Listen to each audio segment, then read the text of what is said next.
What's going on, everybody? I hope you're doing well. This is going to be a completely honest and unbiased review of the first 15,000 miles with my 2023 Peterbilt 579 NextGen.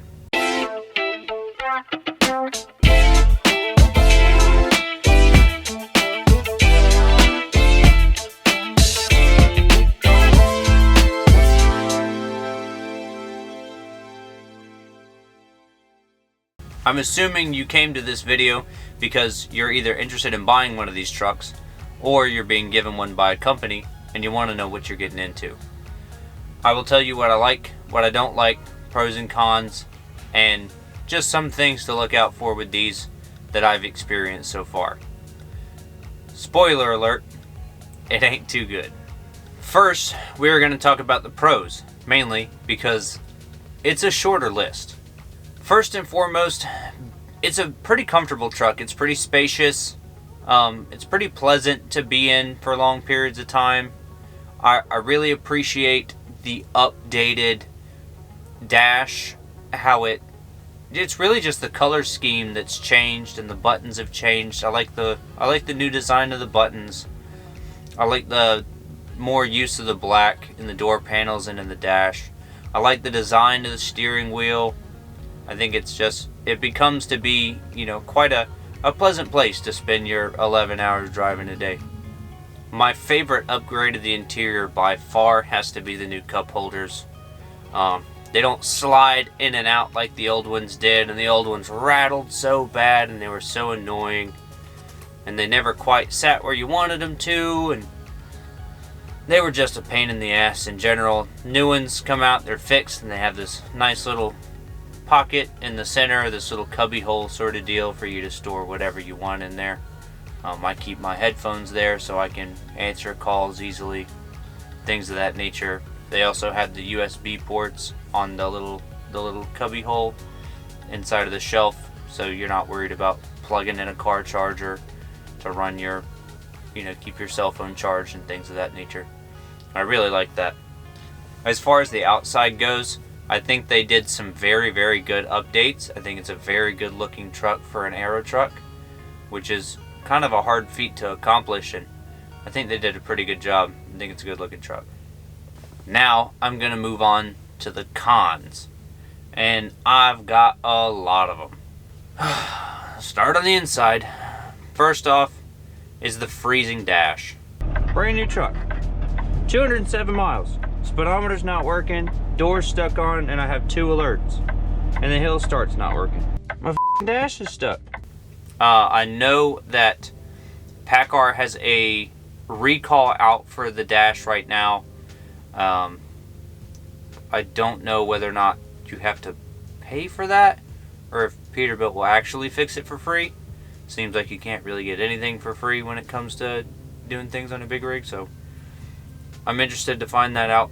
But that is just, in my opinion, unacceptable that you put a brand new truck out and the entirety of your monitoring systems in this one digital dash just freeze up randomly and you can't tell what's going on with your truck. I think that's terrible. I can't believe that they let them go out like that.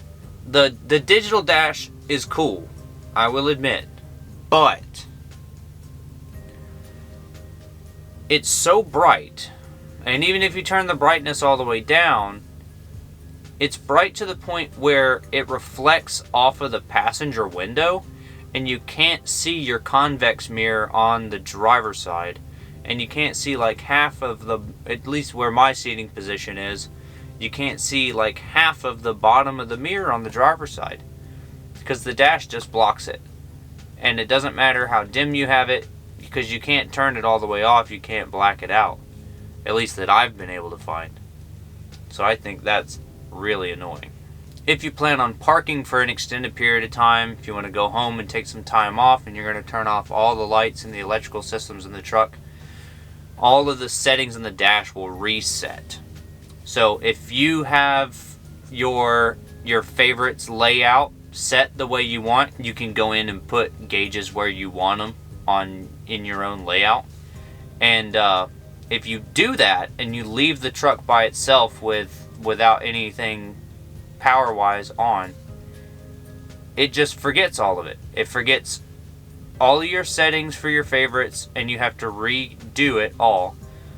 It forgets your trip markers, and it forgets your radar settings for the following distance radar, which is extremely annoying. Every time you take a 34 and you go away from your truck and leave it locked without the lights on and no power going to anything, you shouldn't have to come back to it and completely go through the dash and reset up all your settings. I think that's ridiculous.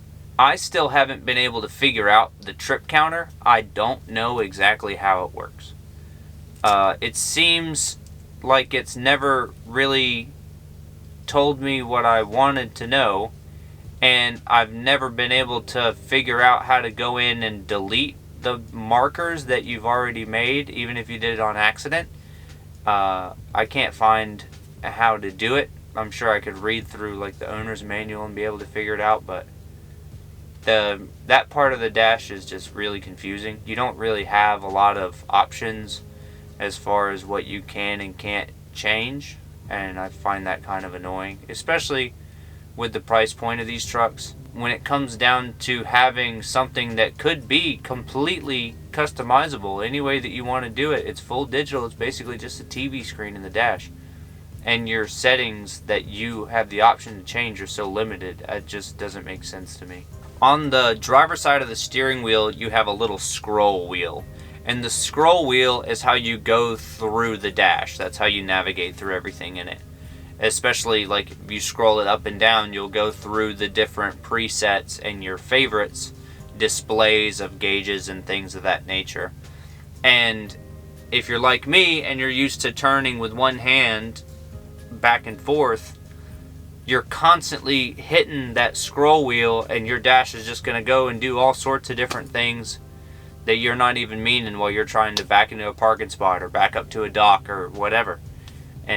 Or even just, normal turning on the road, trying to make, tighter turns when you're moving your hand around, or depending on how you hold the steering wheel, the scroll wheel is you're just going to move it all over the place, and your dash may not be the way you want it after making a turn, and having to go back and check that and change it is really annoying. Another addition that I don't care for is there's these little sort of rain guards that go around the side windows, and they honestly are more of a nuisance than a help, because they cause the water to come in from the bottom, and then it just stays on the window, and it'll block your mirrors and you can't see anything out of your windows.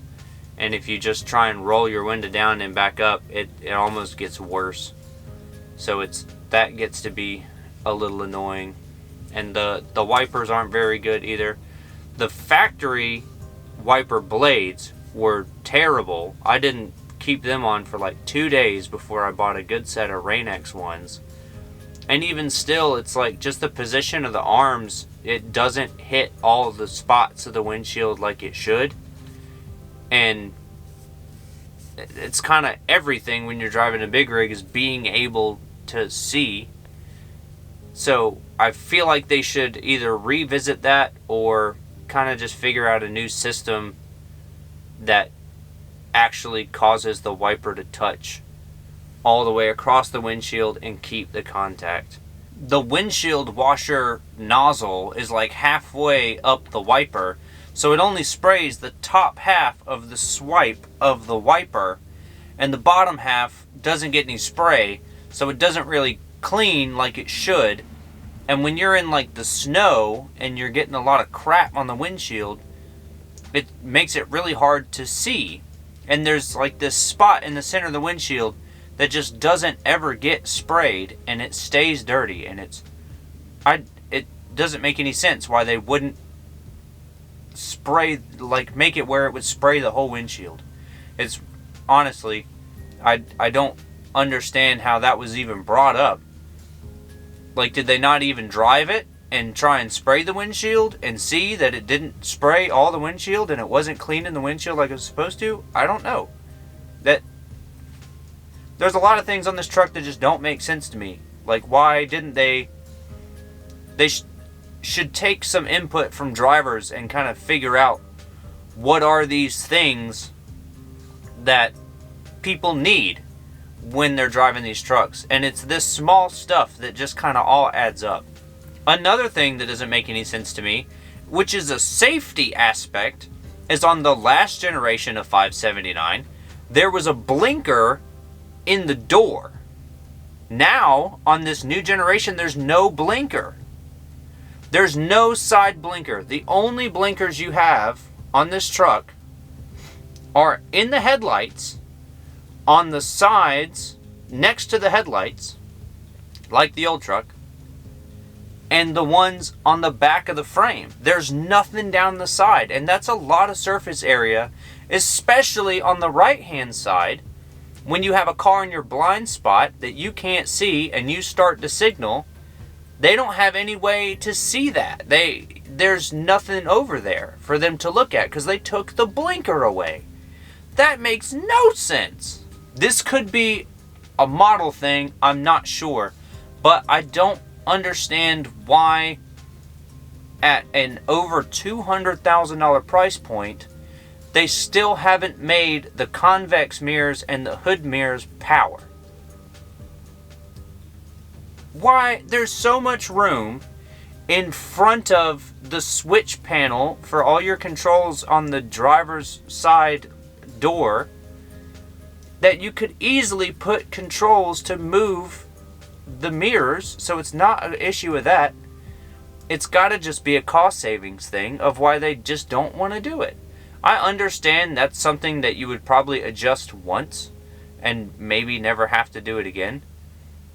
But what if you're team drivers and two different drivers like to have their mirrors adjusted different ways and they have to constantly go in and change that? I just don't get why you wouldn't just make them power like the top main mirrors are. I don't get that either. The radio that they put in this truck is subpar to say the least. The speakers are mediocre. They don't sound very good. And you would think they'd put a little effort into a sound system for a vehicle that people are spending most of their lives in. And the Bluetooth, if you're trying to talk on the phone, the Bluetooth of the radio, anytime you like exit the cab at all and come back into the cab, it'll reconnect and disconnect, and it gets to be really, really frustrating. So maybe putting in your own aftermarket radio and your aftermarket speakers might be something you want to consider if you want one of these, because you're going to spend a lot of time in it. A lot of these things that I've said so far are kind of nitpicky, but one of the things that annoys me the most is that this brand spanking new truck has all of these fancy sensors on it. It's got blind spot monitoring. It's got the radar that shows the speed in front of you and following distance and the lane departure and the hill start assist. And I can't even describe to you how many times I have gotten a fault code pop up on the dashboard for each one of those sensors. Every single time I turn the key on to start the truck, I get a hill start. The hill start sensor something whatever seeks service. Every time. It's a brand new truck. Anytime it rains heavy or you're in snow and you're getting road salt and stuff kicked up from the sides, you're going to get the blind spot monitor fault. Anytime it rains heavy, I haven't found this in snow, but definitely rain, you'll get and fog as well, you'll get the lane departure not working properly. It'll get the fault. And then the same thing with the radar with heavy rain and fog. It'll give you the fault. But they've had all of these systems in the previous generation truck towards the tail end. You'd think that they could have improved on it a little bit, but it doesn't seem that they did. And correct me if I'm wrong, but I believe most of those systems are outsourced to a company called Bendix. So that could be an issue with Bendix and not necessarily an issue with PACCAR. However, I think PACCAR should kind of take note of that sort of stuff and tell Bendix to kind of like get their shit together and figure out why these sensors are constantly faulting out. Because PACCAR in recent years has had a reputation for having electrical issues. All of my 579s have had electrical issues in one form or another. So it might be PACCAR's fault. For all I know, I don't know. I'm not an electrician. I didn't build the truck. I'm just driving it. Overall, it seems kind of like the fit and finish and the build quality of the truck is kind of poor. You especially see that in the electrical system, as I was just talking about with the gremlins and stuff.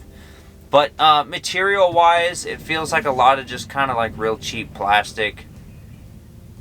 And that could change depending on your model, I'm not sure. It just doesn't feel like you're getting your money's worth as far as materials and the fit and finish of the truck is concerned.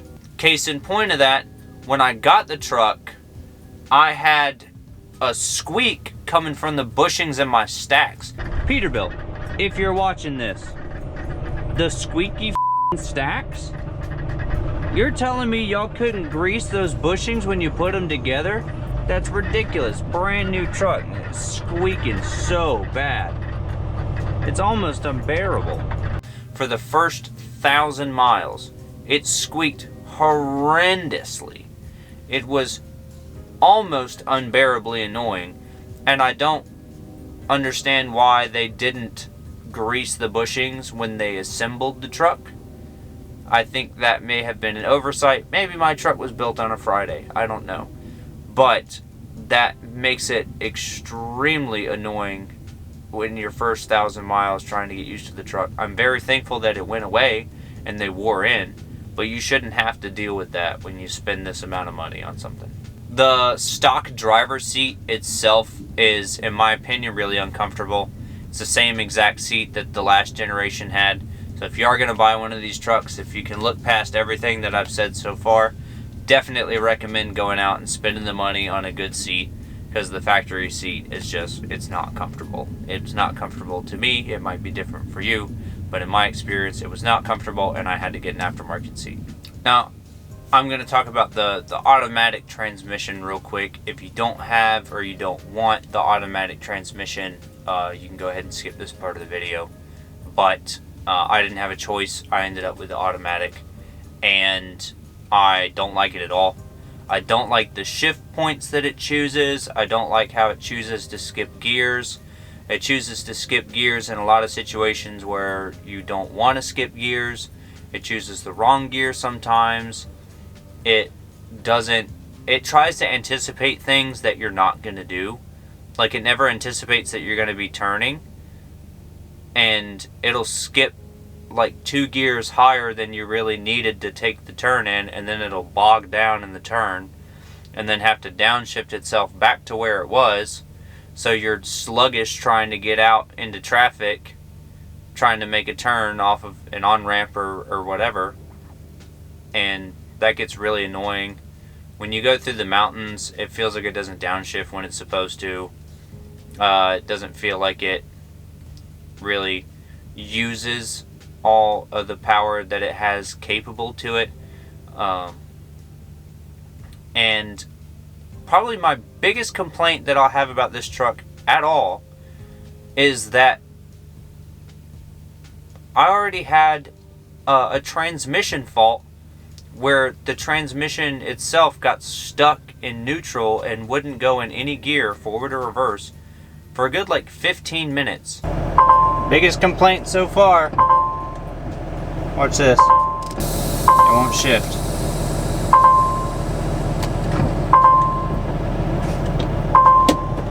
There it goes. There it goes. What the fuck? What kind of shit is going on here? That's some crazy shit.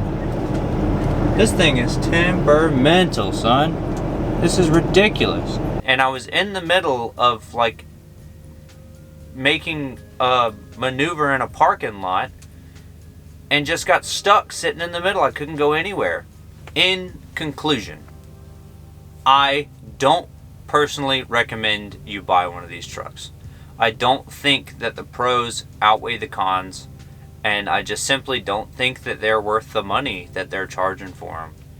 I feel like you're going to be a lot better off buying a good used truck with paperwork on the engine and not having any of these fancy new electronic problems that these new trucks seem to have a lot of. Ultimately, it's your decision. Hopefully, I've been able to give you a little bit of info that will kind of assist you in whether or not you actually wanted to buy these, if you are on the fence about it, and hopefully I was able to give you something useful. So, thank you very much for watching. I hope it was informative for you. I hope you stay safe out there, and whatever you end up in, I hope that you're successful, and I hope you meet your goals. Thank you very much, and I'll see you next time. Bye-bye.